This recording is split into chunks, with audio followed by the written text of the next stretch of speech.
My upper intake to take a look at inside of the intake manifold to see if I could see any oil leaking from the lifter valley into the cylinders. I didn't really notice anything out of the ordinary, but when I pulled the upper intake off, the gasket was sort of shot, so I started to take it off and it was still sort of stuck.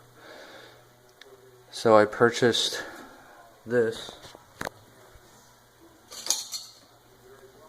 just so you could see the part number. It is focus Dremel.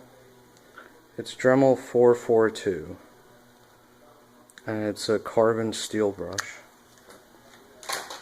and you basically do, you can go on low speed because it's like a paper gasket. By the way, when you buy a replacement gasket for this, what you need to do is just search 4150 carburetor gasket, and obviously make sure you get one that is hollow in the middle, because there's ones for a carburetor, but this one's for a fuel injected manifold, so you just want air going in, so obviously you'd want the whole thing empty.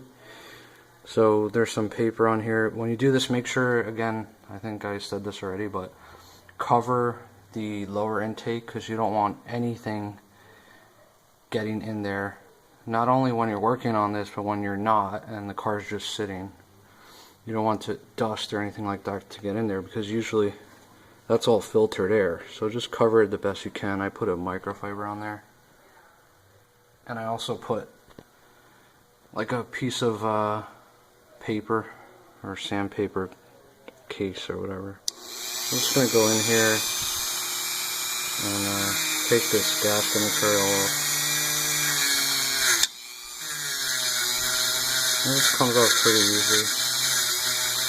You don't need to use the higher speed, and it won't take off any metal, so you don't have to worry about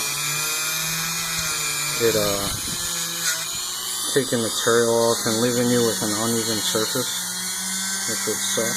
Once this is all clean and you get your new gasket, just put it right on. You don't need to put any RTV or anything like that on this. I hate RTV anyway, so it sucks.